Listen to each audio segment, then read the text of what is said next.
Price the lord. ದೇವರ ಪರಿಶುದ್ಧ ನಾಮಕ್ಕೆ ಕೋಟಿ ಸ್ತೋತ್ರವಾಗಲಿ.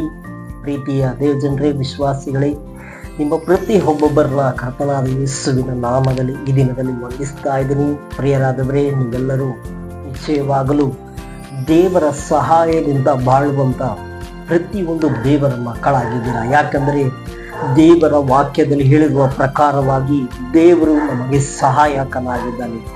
ದೇವರು ಪ್ರತಿಯೊಬ್ಬೊಬ್ಬರ ಜೀವಿತದಲ್ಲಿ ಅವರಿಗಾಗಿ ಬೇಕಾದ ಎಲ್ಲ ಸಹಾಯಗಳನ್ನ ಸಿದ್ಧ ಮಾಡಿ ಆತನು ಯಾರೆಲ್ಲ ಆತನ ಸಹಾಯಕ್ಕಾಗಿ ಎದುರು ನೋಡ್ತಾ ಇದ್ರು ಅವರ ಪಕ್ಷವಾಗಿದ್ದು ಅವರಿಗೆ ತಕ್ಕ ಸಮಯದಲ್ಲಿ ಸಹಾಯ ಮಾಡುವಂತೆ ದೇವರು ಕಾರ್ಯಗಳನ್ನ ಮಾಡುವಂತನಾಗಿದ್ದಾರೆ. ಅದಕ್ಕಾಗಿಯೇ ಕೀರ್ತನೆ 121ನೇ ಕೀರ್ತನೆ 1ನೇ ವಾಕ್ಯದಲ್ಲಿ ಹೇಳಲ್ಪಡುತ್ತದೆ ಹೀಗೆ: ನನ್ನ ಸಹಾಯವು, ನಾನು ಕಣ್ಣೆತ್ತಿ ಪರ್ವತ ಕಡೆಗೆ ನೋಡುತ್ತೇನೆ, ನನ್ನ ಸಹಾಯವು ಎಲ್ಲಿಂದ ಬರುತ್ತದೆ.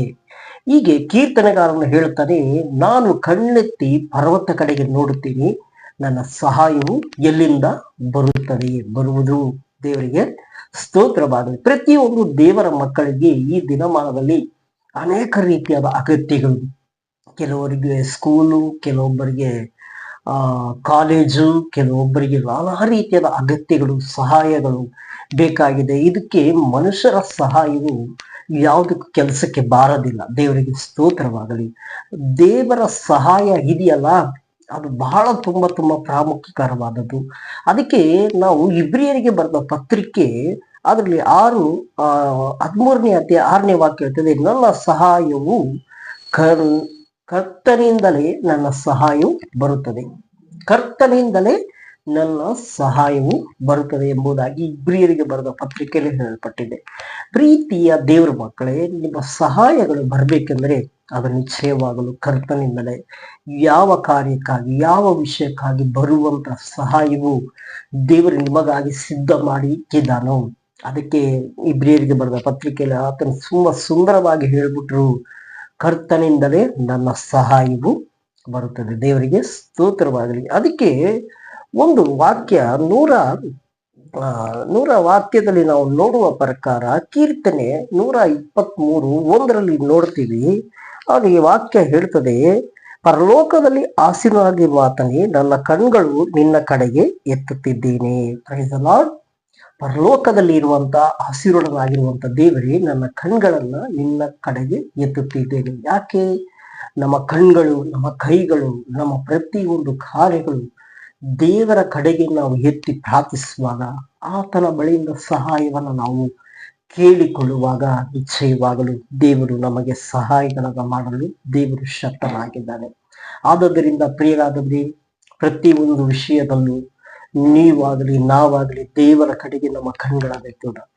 ದೇವರು ನಮಗೆ ಸಹಾಯವನ್ನ ಮಾಡಬೇಕು.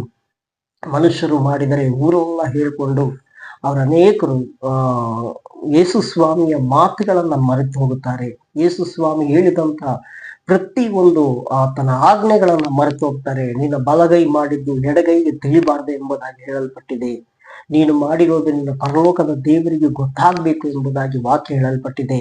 ಇಂಥ ವಾಕ್ಯವನ್ನೆಲ್ಲ ಮರೆತು ಹೋಗಿ ಅವರ ಮನುಷ್ಯರ ಜ್ಞಾನದಿಂದ ಮಾತನಾಡಿ ಅವರನ್ನ ಹೀಯಾಳಿಸುವಂಥದ್ದು, ಅನೇಕರು ವೇದನೆ ಪಡ್ತಾರೆ. ಈ ರೀತಿಯಾದ ಸಂಗತಿಗಳನ್ನ ಕೇಳಿದ್ದೀವಿ.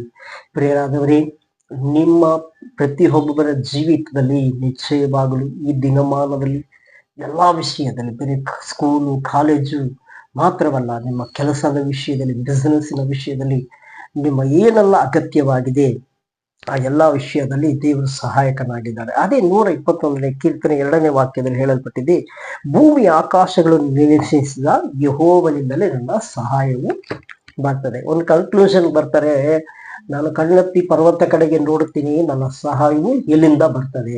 ಲಾಸ್ಟ್ ಅಲ್ಲಿ ಹೇಳ್ತಾರೆ, ಭೂಮಿ ಆಕಾಶಗಳನ್ನು ನಿರ್ಮಿಸಿದ ಯೆಹೋವನಿಂದಲೇ ನನ್ನ ಸಹಾಯವು ಬರುತ್ತದೆ, ಕರ್ತನಿಂದಲೇ ನನ್ನ ಸಹಾಯವು ಬರುತ್ತದೆ, ನಾವು ಭಯಪಡನು ಎಂಬುದಾಗಿ ಇಬ್ರಿಯರ ವಾಕ್ಯದಲ್ಲಿ ಹೇಳಲ್ಪಟ್ಟಿದೆ. ಯಾವುದಕ್ಕೂ ಭಯಪಡ್ಬೇಡಿ, ಚಿಂತೆ ಪಡ್ಬೇಡಿ. ಅದಾದ ಸಮಯದಲ್ಲಿ ದೇವರು ನಿಮಗೆ ಸಹಾಯಕನಾಗಿದ್ದಾನೆ. ಪ್ರಾರ್ಥನೆ ಪೂರ್ವಕವಾಗಿರಿ, ದೇವರ ವಾಕ್ಯದಲ್ಲಿ ನಿರಂತರ ಆಗಿರಿ, ದೇವರ ಕಡೆಗೆ ಕಣ್ಗಳನ್ನು ಎತ್ತಿ ಅಂತ ಸಮಯದಲ್ಲಿ ದೇವರ ಸಹಾಯಗಳನ್ನ ಮಾಡುವಂತ ಕರ್ತನಾಗಿದ್ದಾನೆ.